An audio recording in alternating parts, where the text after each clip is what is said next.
Alright, hello and what is up everybody? Welcome back to another video, and I haven't done one of these videos in a while, and I think that I need to do more of these because these actually help grow my channel.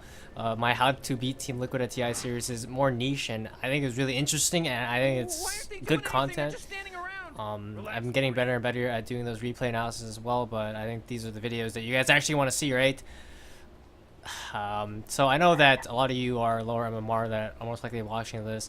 Definitely people who clicked on it for sure, but again, this is going to be a Lich guide. I made one in the past and it was more serious and more focused on, you know, playing Lich at the highest level, but I just realized that's probably not going to be the most interesting thing for a lot of people, because playing Lich at the highest level is probably the most boring thing you could fathom in Dota 2. I actually can't. Yeah, it probably is the most boring thing you can do in Dota 2. 30 seconds until the game starts. Just play support Lich at the highest level. But for this replay, I'm gonna teach you how to win with Lich in pubs. Of course, if the enemy team really know what they're doing, they're not gonna fall to this tactic. But a lot of times, it is pub Dota 2, and especially at lower MMRs, this is definitely going to win you more games than it will lose you, for sure. And arguably this will win you more games than you were to play Lich properly, or quote unquote properly, the professional way. I'm Lich and I use armor and put it on my teammates. This will actually win you more games than that. I would definitely think at lower MMRs, especially below 3k. So if you guys are below 3k, you definitely want to watch this guide, and it's definitely a lot funner as well playing Lich like this than the usual way. And I'll stick on my player perspective and I'll talk a little bit things about the hero. So first of all, you want to start off the lane normally. I'm not going to have to explain the skills because I'm assuming even if you're 3k, you know what Lich does, right? He eats the creeps. I'll just go do a quick rundown, right? So I'll go through all his abilities. So your Q, your Frost Blast, is a pretty good ability. The slow doesn't scale at all, so that's something to keep in mind. That's why you see a lot of pros putting only 1 point in the slow and 1 point in the Frost Blast and then maxing out ice armor, because if you don't eat damage, you don't really need to level this ability up. But the way we're going to play Lich is, if you read the title, Dagon Rush, no boots, Veil Dagon Rush, 3 Null Talismans, and the reason why you build Null Talisman level 1 is so that you actually do damage. Normally when you're playing support, right, you tend to have to build like the Windlace or some type of movement speed ability, but the way you're gonna play Lich is you're gonna find the strongest hero on your team. Of course in this game it's the Axe, the tankiest hero on your team, the hardest hero to kill at level 1, and you're just gonna sit behind them and you're gonna let them take the harass for you, and you're gonna sit there attacking for decent damage, because Lich actually has pretty decent damage. Not the highest, I think he hits for like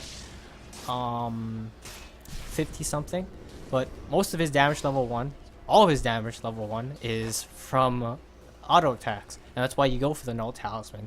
And with that first blood that I got from baiting my Axe, I got 2 Null Talismans, and you can build this into a really early Veil, and the earlier the Veil, the better. And with Veil you can really amplify your damage. And again, with this build, you're not leveling up Frost Armor at all. You're going for maximum damage on Lich.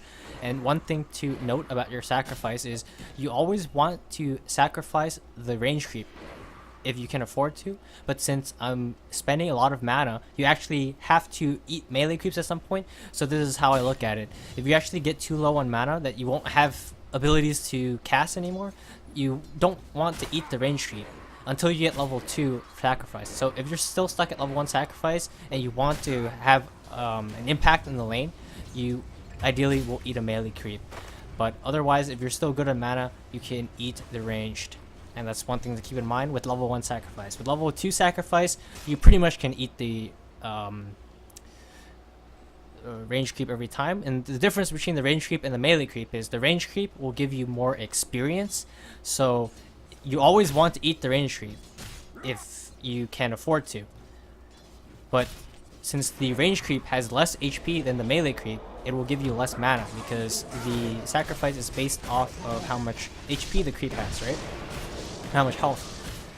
So if you're really hurting on mana, you want to eat the melee again, and if the lane is going okay and you're doing good on mana, you're not spamming your spells that much. And a lot of times you always want to spam your Frost Blast when it's off cooldown, but you also have to pick and choose. You gotta make sure that you get value out of each time you use it, either a kill or a lot of harass. You don't want just to spam it randomly, especially level 1 Frost Blast doesn't do that much damage. Only does about 50 damage. And wait, it does more area damage. There's no way that's right? So level 1 Frost Blast does more damage in the AoE than... I did not know that. Is that right? I'm gonna have to test that in the lobby. I actually don't know. That's the first time I noticed. See, you see that it says 75 area damage and 50 damage. So it actually does more damage if you nuke a creep next to someone than if you nuke them. Alright, that's something to note. I'm gonna have to double check that, but if that's actually the case, you actually don't want to use level 1 Frost Blast onto an enemy, apparently. You want to use it onto a creep next to them, if you can. I'm getting a second wind. But anyway, I did go for 3 null talismans this game. Again, most of your damage actually will still be your right clicks. Again, Frost Blast doesn't do that much damage. It does a lot of slowing. 30% movement speed slow, doesn't attack speed slow as well, and if you use the Frost Blast, you pretty much will win the trade every time if you're hitting pretty hard. So I went for the 3 null talismans to hit as hard as possible. I'm hitting for almost 90 damage at this point. Wait, hold on. Let me do the math. 80 damage, I mean. Almost 80 damage at this, or more than 80 damage at this point. And I have the axe to frontline for me. Again, I am not leveling my ice armor at all. With this build, you want to go full on Frost Blast, and it depends on the game. You always still want to max out your sacrifice because this will allow you to sustain your mana. You don't actually want to forget to level up sacrifice. A lot of times you want to go for the 401 build, or 402 build, I mean, with a build like this, but I think it's perfectly fine evening it out. Again, leveling up this ability doesn't do too much. It increases the mana cost significantly, but it only increases the damage by around 50. Yeah, for the area damage, and 25 for the area damage and 50 for the regular damage on the target. So it's not that much of a damage increase for a relatively significant 20 mana cost per level up. So I think it's totally fine going for something like 3, 1, 2, and then your ultimate at 6, and then going for 3, 0, 3. Or did I say 3, 1? No, 3, 0, 2, 1. 3, 0, 2, 1. So 3 points in Frost Blast, no points in Ice Armor, 2 in Sacrifice, and 1 in Chain Frost. And I think that's what I end up going this game, and we'll see it. I think that's perfectly legitimate, especially with Null Talisman as well. Not only is it increasing your damage, right? It's also increasing your mana pool, because Lich doesn't have the best mana pool for how much mana his spells actually cost. So having these Null Talismans are going to be huge, actually, compared to a Lich that just has, for example, Tranquil Boots and like a Magic Wand or something, right? My mana pool is significantly larger than if I were to have Tranquils. And again, especially in 2K MMR, I mean, I was kind of trolling this game. Again, this was 6K average, if you're wondering. This is, it was more than 6K average. I think it was like 6.3 average or something like that. So this is a high-level game, but I can tell you almost certainly that in your 3K or 2K games, if that's where you're playing at, even 4K games, because the way you're playing Lich here, notice I haven't left the bottom lane pretty much. I walked back to base once, I checked the rune, but I've been staying in this bottom lane pretty much the whole time. That's how you want to play the hero. You don't want to rotate, you don't want to roam. You want to stay in a lane and bring as much cancer to it as humanly possible. And ideally, you just make the enemy leave. And actually, that's probably the best thing they can do. And if they don't leave, that's where you just bully them, harass them, get kills. See, and notice I already have 3 kills. With this build, you actually have a lot of damage. Enemies will underestimate it, and they will die to you, especially at lower MMRs. I mean, they look at my items, they're like, what is Lich doing? And again, this is also making you tanky. Keep in mind, the Null Talismans gives you 3 strength per Null Talisman, and so that is about 60 HP for Null Talisman. In total, that's over 200, or about 200 HP, and with that you're significantly tankier, especially once you get hit level 10. You get that 175 health talent as well, and you're going to be able to bait the enemy in and get some kills, and you're definitely going to see it this game.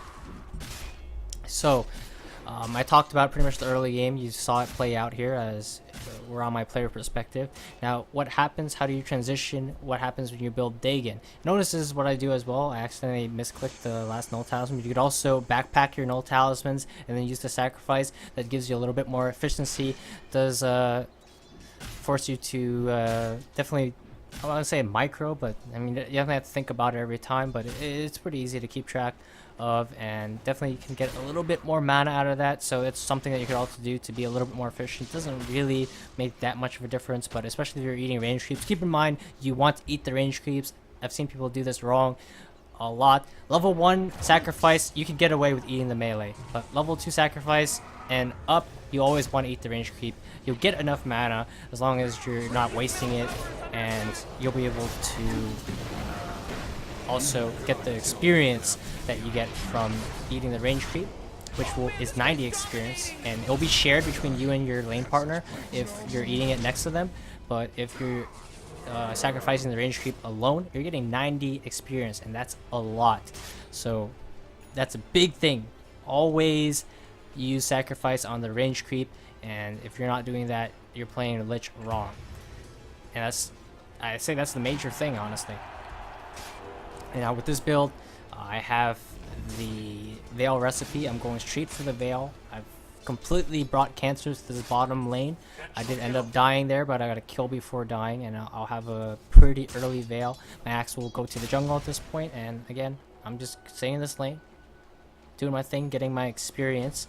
And keep in mind, this doesn't have to be always support Lich. You could also play Lich offlane like this, and it'll be perfectly viable and in lower MR brackets, up to 4K even. And again, this is 6K average, so the strategy is definitely effective all the way through if the enemy is not responding to it properly. So there's a definitely different way to play Lich. It's unexpected, it's pretty trolly, but I mean, I can tell you it works for sure. It's definitely won me enough games. But the main thing behind this is you're just getting ahead, because what Lich does is, again, why I was emphasizing eating the range creep, is he gives himself an experience advantage just because of what he does, especially if you're getting kills. And with an experience advantage, and you go for an item like Veil, which is amplifying all the magic damage on your team, because what do you get with more experience in the early game? You get more points in your spell skills,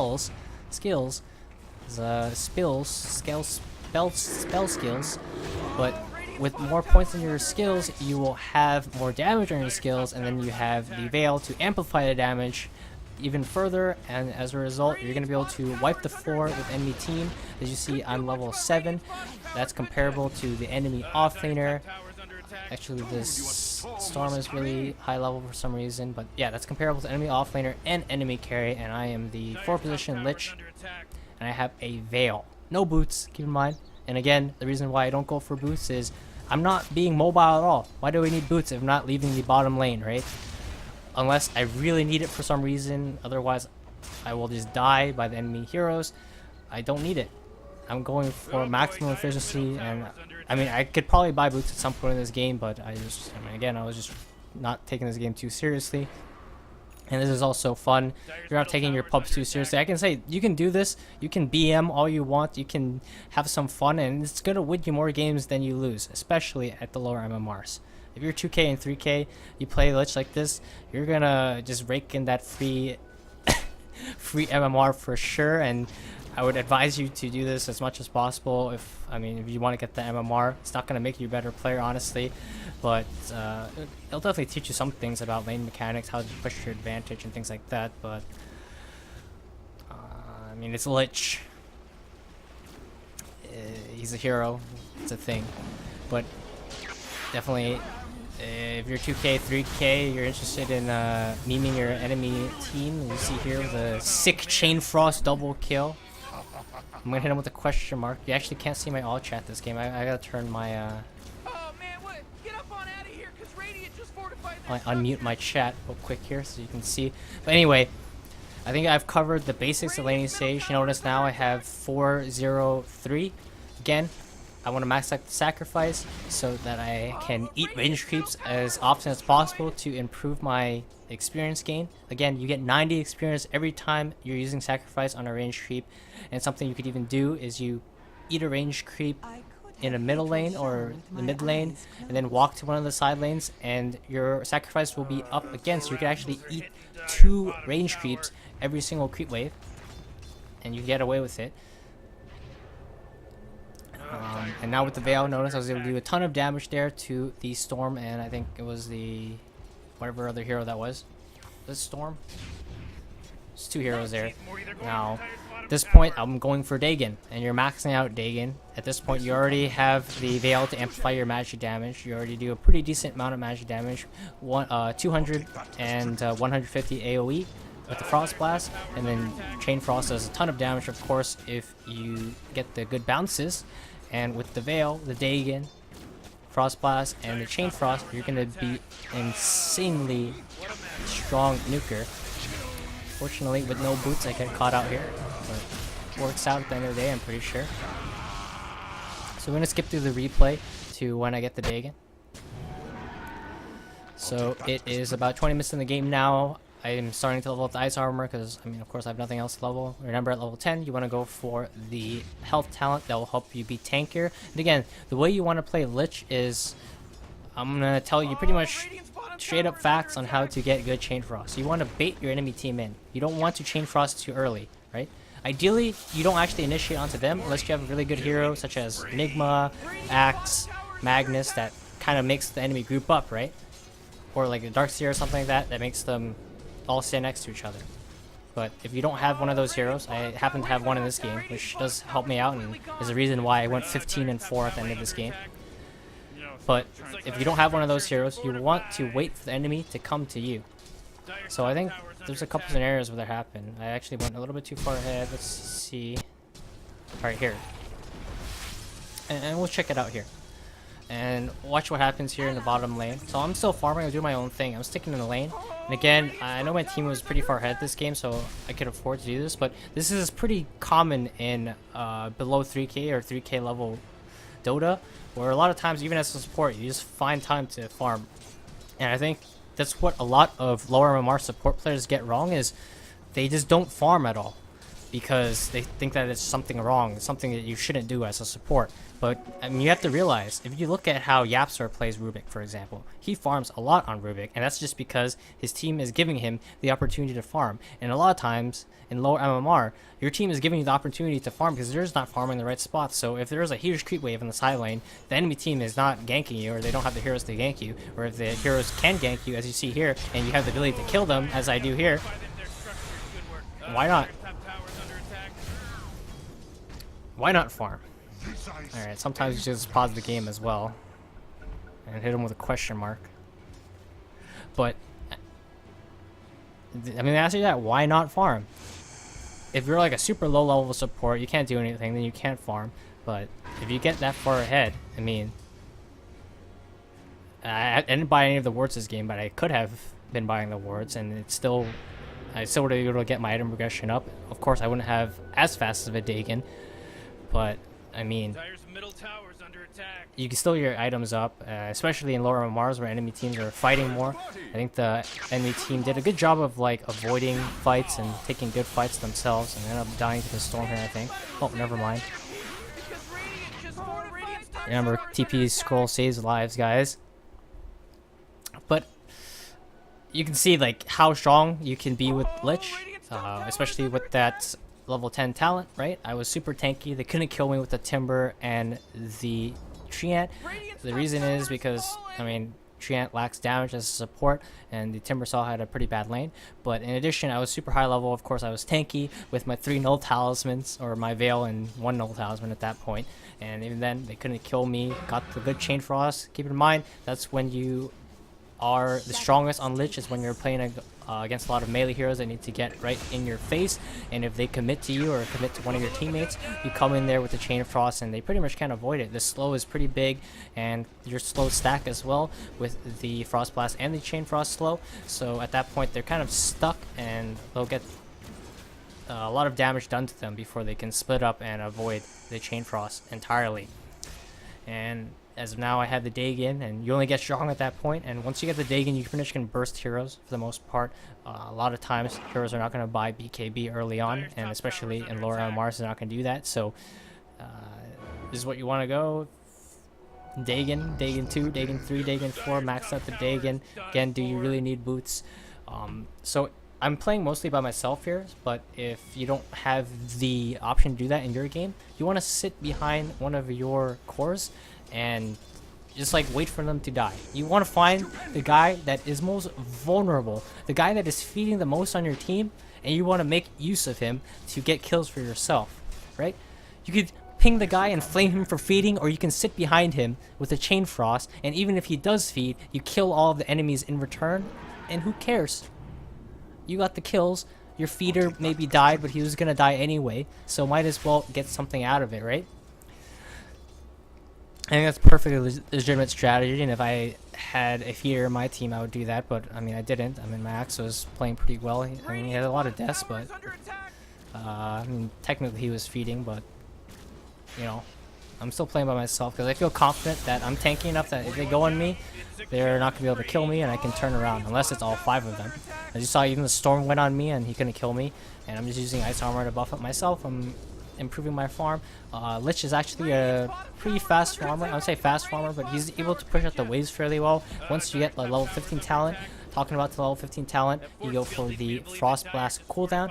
It lowers the cooldown to 4 seconds, from 8 seconds to 4 seconds, and you can spam it a lot. And the reason why I'm going for upgraded Dagon and the Veil and not just straight Dagon, some games I do just go for straight Dagon, but then you actually run into mana problems. The Veil definitely helps you out a lot in terms of improving your mana pool. Because again, the hero doesn't have the best mana pool in the world. His intergain is not bad, but still his spells cost a lot of mana, and if you want to spam the Frost Blast, especially with a 4-second cooldown, you want to have a better mana pool, or a bigger mana pool.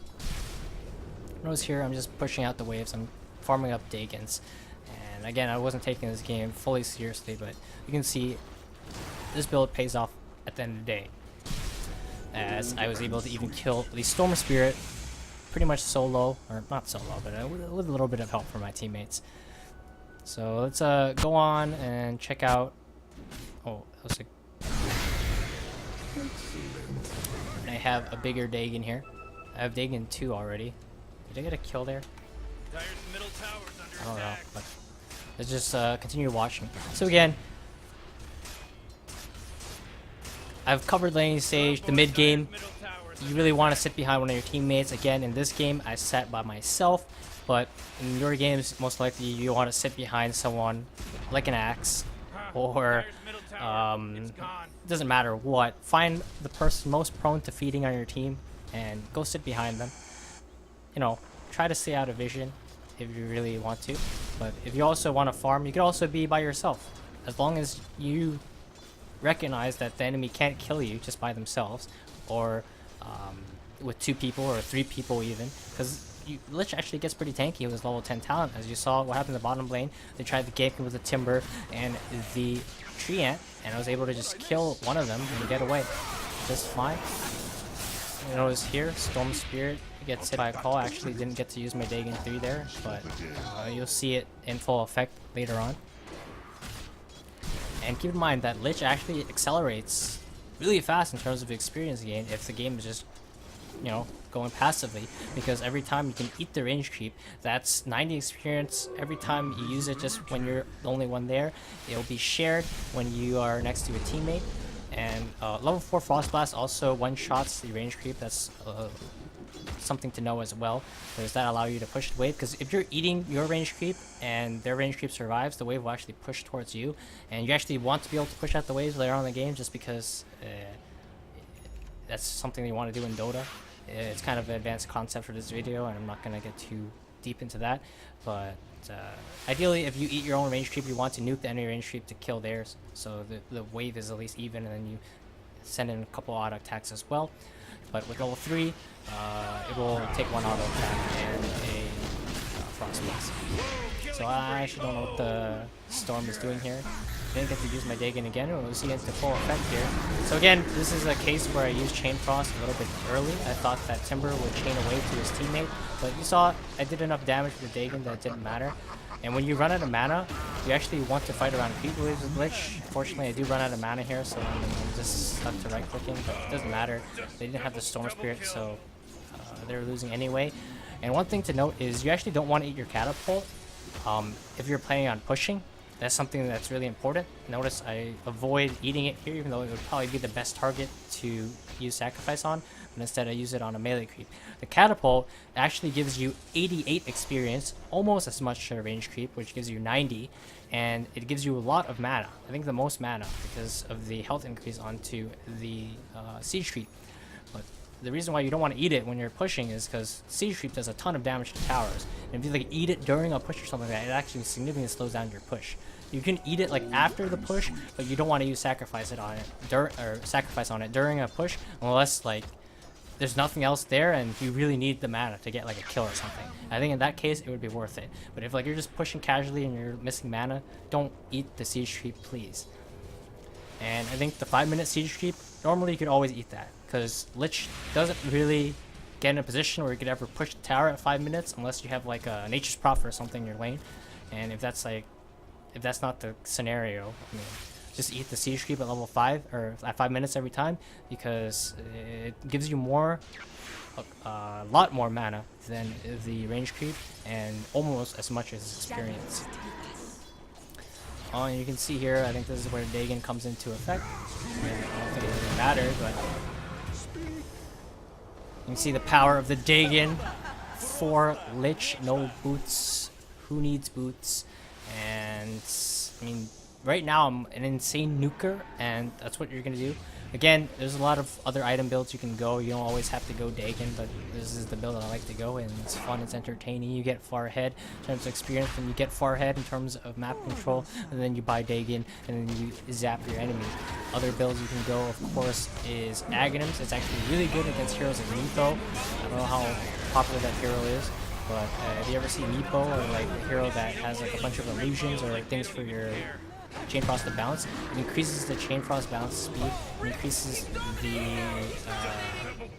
damage by a little bit, and it actually is just super strong. It's an underrated item. It definitely is super strong against heroes that can't get away from the Chain Frost, and that's why I say Meepo, because it's actually really hard for him to avoid the Aghanim's Chain Frost from Lich. But you don't want to build it against heroes that are quite slippery, which the enemy team does have a lot of heroes that can do that in this game, like Timbersaw, Storm Spirit, and even Jug with the spin. So it wouldn't be the best Aghanims game this game. But I mean, if there's games where you realize that there's enemy heroes that just go in there and they have no escape, they don't like to build Force Staff or anything like that, Aghanims is not a bad pickup. And other things you can build are, you know, support items, of course, Glimmer Cape, Force Staff, but those are the boring items. A lot of times, I realize in lower MMRs, like actually helping out your teammates doesn't really win you the game, honestly. I think like you could play to help your teammates in 3K forever, and you'll stay 3K forever because you'll just even out in your games. Because half the time, even though you're helping out your teammates, they're still gonna lose you the game, and half the time you're gonna help them out and they're gonna win you the game. But you could just win yourself the game by buying Dagon on Lich and solo killing their carry. So give this a try, let me know if it works out, and as the game is ending, there's not much more really to say here. Again, just keep in mind the laning stage, make sure you eat the range creeps. I think I already covered that in my last Lich video, but again, that's the most important thing that you need to know about the hero. And if it's something, if you don't play the hero at all and you don't really know what to do, just eat the range creeps in the early game and you're good to go, you're golden. That's why the hero is so strong. And then again, with this build, you're maxing out the nuke. You want to get as much as you can out of your nuke, so don't just spam it randomly. Make sure you use the nuke to get a couple of auto attacks in as well, especially when you're maxing out on null talismans. Keep in mind, you're not going to be able to do this every single game, of course, because maybe you have to buy the courier, no one else is buying the courier, and you're technically the support hero, alright? But if someone else bought the courier for some reason and you could actually start level 1 null talisman, it's perfectly legitimate. Let's say that you had to buy the courier or the wards or something like that. I would start with like sticks like branches, 2 branches, as much branches as I can buy just to max out my damage at level 1, and then like tangos. So tangos and as many sticks I can buy, plus courier and 1 ward. You don't need too many wards. Just ward to help out your lane, and you're golden. You're set. And then from there, I would start buying no talismans. And hopefully, I can get first blood or something like that to help accelerate that, and then build into the veil. And again, make sure that you kind of evenly level your Frost Blast and Sacrifice. Again, Frost Blast does cost a lot of mana, and it doesn't increase that much of damage, so don't be too worried about maxing out the Frost Blast too early. Just make sure you evenly level it with the Sacrifice, because without mana you can't cast Frost Blast anyway, so what's the point of leveling up if you can't use it? So evenly level up your Frost Blast and your Sacrifice. Again, who cares about Lich Armor? I mean, it's his best ability, but if you're trying to win the game, Lich Armor and your teammates aren't going to win the game.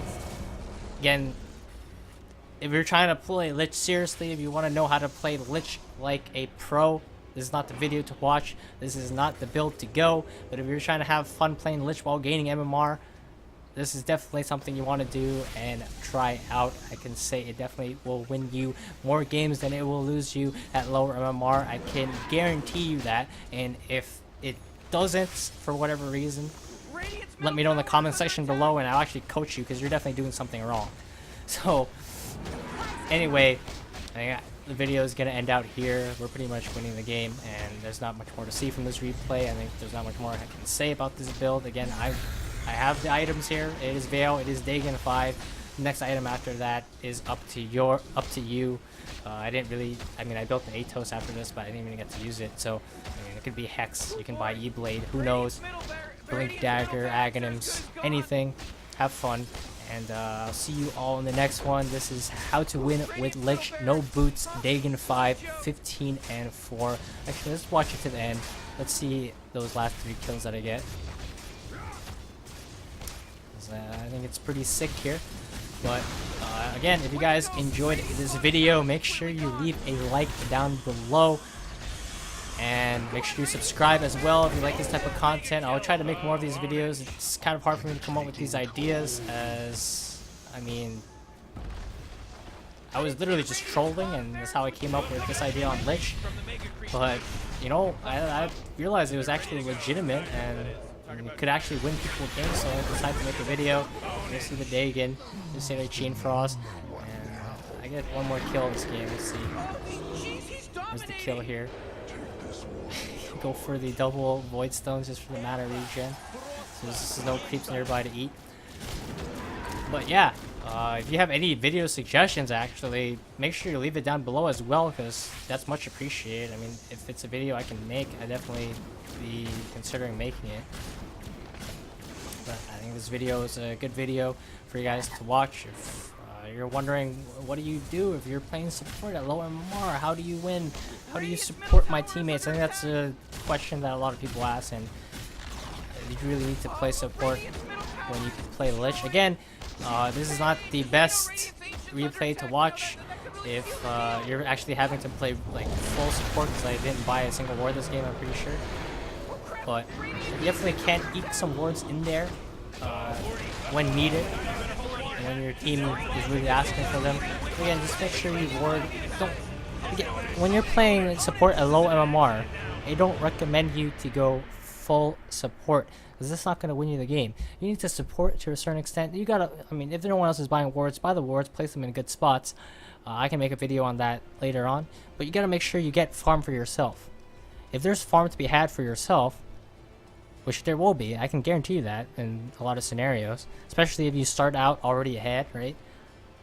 Because I think the worst thing that a low MMR support can do is you get an advantage, and then you just kind of chill and like don't do anything, and then you don't farm, and then you like walk around a lot, and then you know what you're doing, and then suddenly you're like super under farm. You like show up to a fight and you immediately die to like the Storm Spirit. As you saw there, like the Storm Spirit went on me 1v1, and I was able to TP away just because I had items, I had levels, and I was tanky enough to survive. I mean, that's not always going to be the case when you're actually playing Lich seriously, but in a lot of times, like you're just going to get ahead in laning stage when you're playing Lich, especially at lower Mars. Like the way you counter the hero is, I mean, pretty complex, and definitely 3K, 4K, even up to 5K, people are not going to know what to do. So I definitely tell you, if you play like this, just make sure you stick in a lane. Don't roam too much, even if your teammates are like asking for it. Like try to stay to a lane, because that's going to allow you to sap as much experience, and the more experience that Lich gets, the further and further ahead that you get, because with higher points in sacrifice, you're able to eat range creeps more often. The more range creeps you eat, the more experience you get, and it's a huge swing every time you eat one of the range creeps, because not only is it taking it away from the enemy, it's giving it to you. So that's something to note, that you're denying the range creep in terms of 90 experience is lost for the enemy, but it's 90 experience gained as well. And if you really need to rotate, make sure you just have a TP or something like that, but don't actually roam around with Lich. That's not how you want to play the hero. So I think that you guys learned enough from this video, and of course we're at the end of the replay, and if you have any questions, leave it down below. Again, make sure you leave a like, subscribe if you like what you see, and if this helped you out, and see you all in the next one.